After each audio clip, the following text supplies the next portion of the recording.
In the lively city of Lagos, where everything moves fast and everyone is in a hurry, there lived a woman named Amaka. She was in her late 30s, a beautiful, smart woman who worked hard and dreamed of a happy life. She imagined having a successful career, marrying a good man, and raising a peaceful family. Then she met Dapo. Dapo was everything Amaka had hoped for in a partner.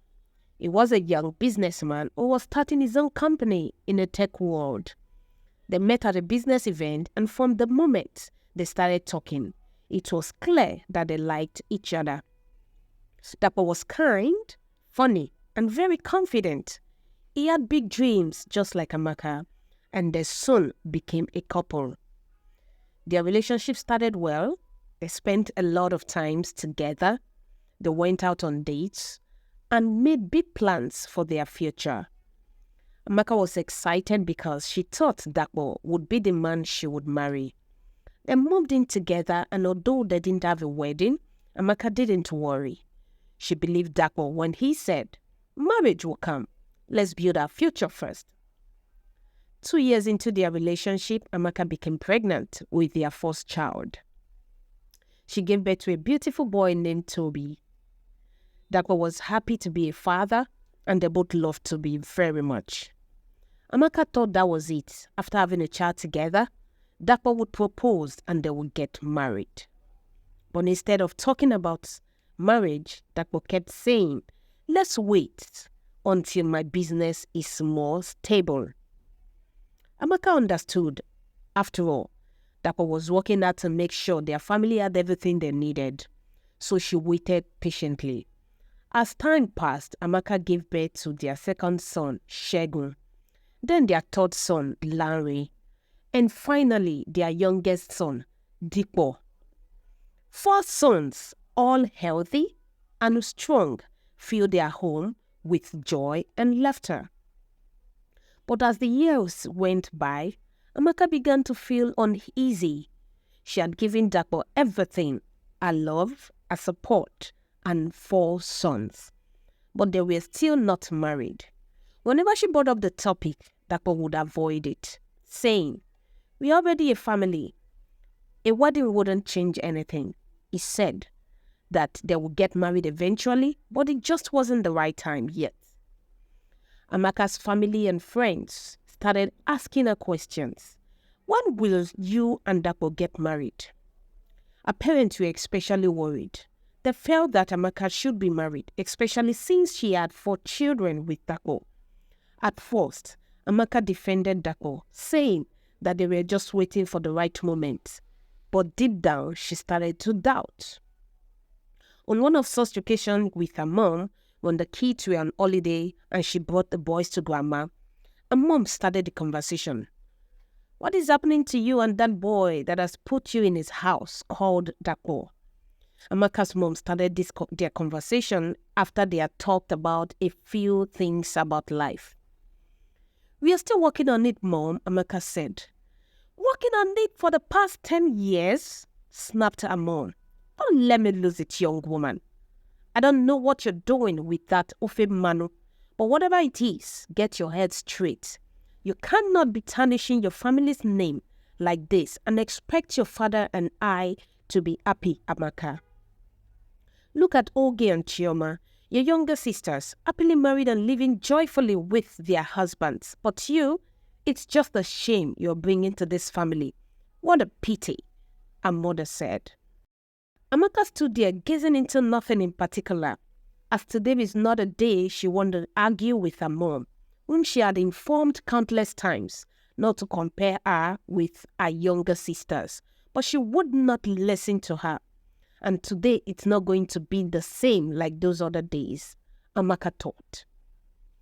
She didn't want to admit it, but the truth was, most of the times, Amaka felt a little embarrassed. All of her friends were getting married, showing up their wedding rings and sharing pictures from their weddings. Her younger sisters had gotten married, and even her colleagues at work would often ask, "When are you going to become Mrs. Dapo Wilson?" In Lagos, weddings are a big deal, and everyone expected that after so many years, Dapo and Amaka would have tied a knot. But instead, Dapo was more focused on his business and he traveled more often. He started coming home late, and there were times that he didn't come home at all. One day, Amaka was at the supermarket shopping for groceries when she overheard two women talking. She wasn't paying attention at first, but when she heard Dapo's name, "I went out with him last weekend," one of the women said. "He's such a charming young man," but he didn't even mention that he had kids.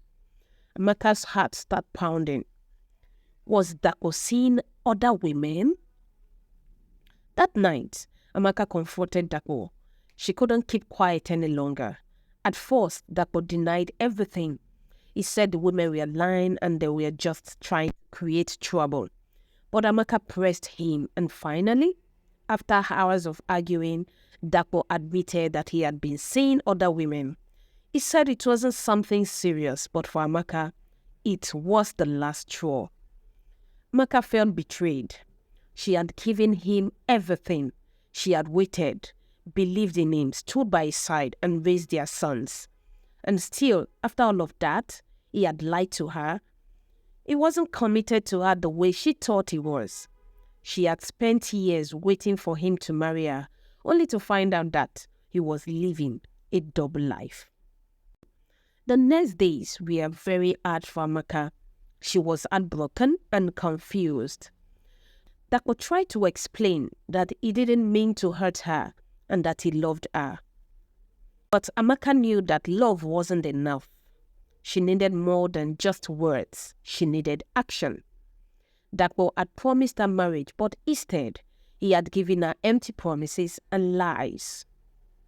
Amaka thought about their relationship and all those years they had spent together. She had sacrificed so much for him, but now she realized that Dapo was never going to marry her.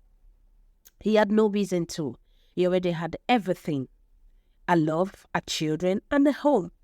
In his mind, there was no need to get married because nothing would change for him. But everything has changed for Amaka. She saw things differently now. She wasn't just the mother of his children. She was a woman who deserved respect and commitment. She knew that if she stayed with Dapo, she would always be waiting for him to keep his promises, waiting for him to change. But she couldn't wait any longer. So Amaka made a decision.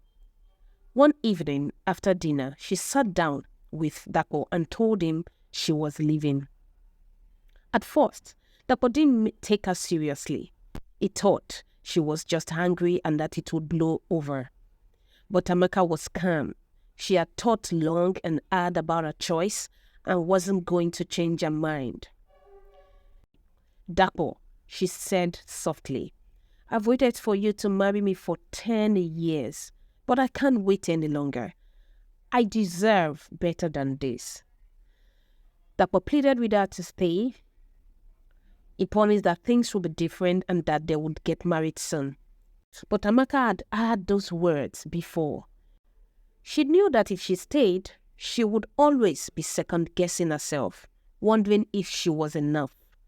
She had given him 4 beautiful sons, but now it was time to give herself a chance at happiness. Amaka packed her things and left with her boys. She moved into a small apartment in Surulere. It wasn't as fancy as the house she shared with Dapo, but it was peaceful, and it was ours.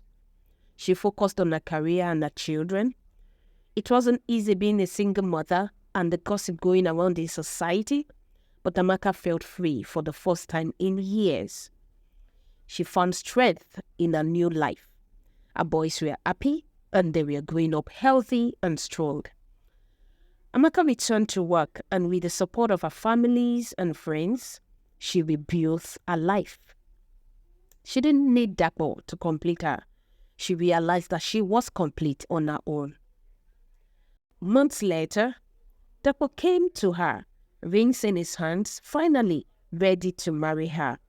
He begged her to come back, saying that he had changed and he was ready to be a husband she had always wanted. But by then, Amaka had changed too. She no longer needed his promises. She had found her strength, her voice, and her independence. Amaka looked at the ring and smiled sadly. "It's too late, Dapo," she said. "I've moved on." Dapo couldn't understand. He had thought that the ring would fix everything. But Amaka knew better now. Marriage wasn't about a ring or a wedding day. It's about love, trust, and commitment. And Dapo had broken that trust long ago. Amaka's journey wasn't easy, but she had learned a valuable lesson. She learned that her worth wasn't tied to a man or to the promise of marriage. She was strong, capable, and deserving of love, not just from a partner, but from herself. In the end, Amaka didn't get the fairy tale wedding she had once dreamt of, but she had gotten something even better: her freedom, her happiness, and her peace of mind. And that was more valuable than any ring.